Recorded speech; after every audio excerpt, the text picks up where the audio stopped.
If you want to create a good live stream, it needs to be interactive, constantly engaging, and always keeping the viewer's attention. That's why the single input capture device is quickly becoming obsolete. No one wants to just bring a single camera into their computer anymore. They want to incorporate multiple camera angles, like an overhead shot for demonstrations, or an iPad for easy on-the-fly diagrams. While there are some software options available, if you don't have a powerful computer, you might start to hear the fan spin up or see the live stream itself stuttering, which is why I typically recommend hardware over software for streaming. Enter the Osee GoStream M2, one of the most affordable options for doing just that. Thanks Osee for sending this over to me to test out, and full transparency, I gave them a lot of feedback on this device, and they've been very receptive. That being said, it's made for a certain market. For those who are more advanced, this might not be for you, but for those that love simplicity and need simple switching between two inputs, this is definitely worth looking at. For anyone just getting into live streaming, whether from home or for a client, the M2 allows for seamless switching between two HDMI inputs. There's one HDMI output and connections for audio and monitoring. It's meant to be simple, affordable, and to simply just work. Priced at around $129, it's a competitive option for a two-input switcher.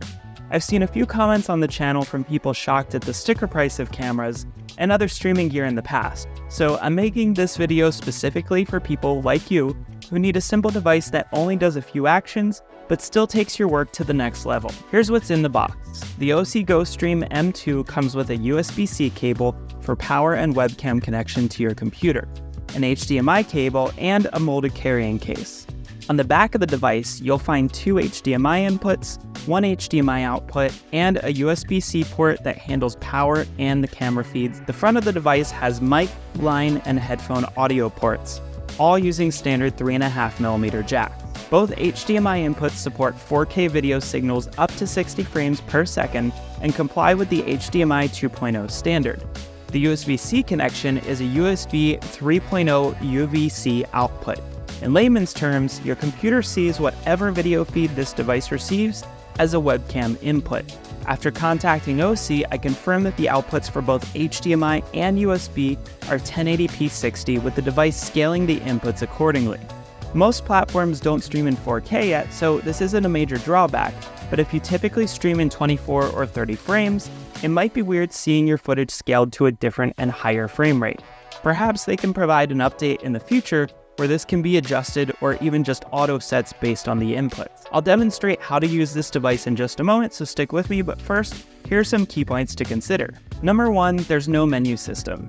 The HDMI and USB output resolutions can't be changed since there's no menu system. This isn't a big deal if you're streaming into Zoom or going live for personal projects. However, it would be nice to have the frame rate auto-detected based on the inputs. Perhaps this could be added in a future firmware update, but I realize this product is targeted to a certain audience and not necessarily the professionals. Number two, there's no internal recording. The M2 doesn't have internal recording capabilities, so no SD card slot or thumb drive slot, and no port for recording to SSDs, which is expected at this price point. It's designed as a capture device, so most users will record their streams using software like OBS. Alternatively, since you do have HDMI output, you could loop this into a recorder. Even higher-priced single-input capture devices often lack internal recording, making this a very reasonable trade-off. I'm not counting this against them, I just know that some people will ask, and no, you cannot split the USB-C output. Number three, no adjustable audio levels. This is the only notable concern that I'm seeing right away. Without a menu system, audio levels can't be adjusted, and there's no automatic gain control. So if you're using an audio interface or separate microphone, this won't be an issue, and since there is an audio input, you could manage the audio before it hits the device, and this seems to be what they intended. But if you plan to plug a mic directly into the unit, keep this in mind since you'll be needing to use something like OBS to tweak your levels before streaming out. Let's dive into how to use the Osee GoStream M2. First, plug the M2 into your computer using the supplied USB-C cable.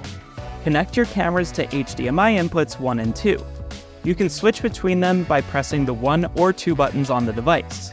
For split screen functionality, there are 2 buttons for vertical and horizontal split screens.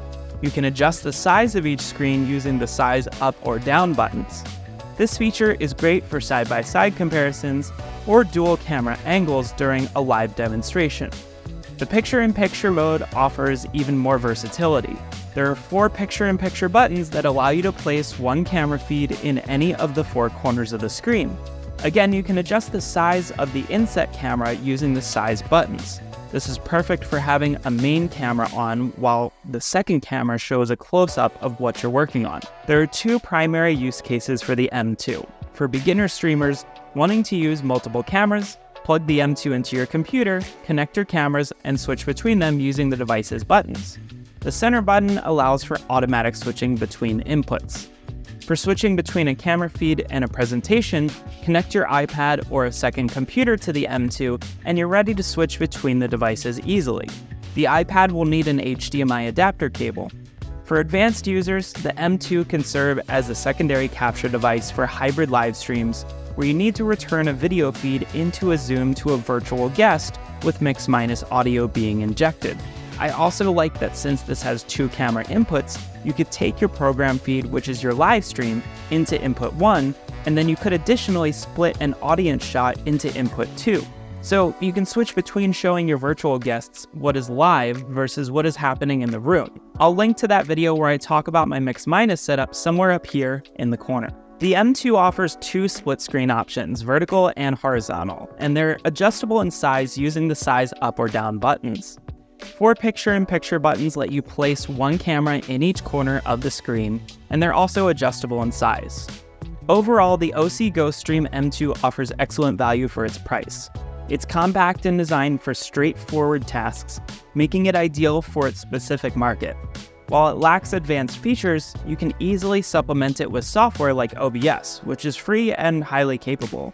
It's also pretty rare that you'll find those advanced features in a device in this price range, so it fits right in the market with what they're going for. If the Osee GoStream M2 fits your workflow and you're looking for a budget-friendly option, check the link down below to get one for yourself. Until next time.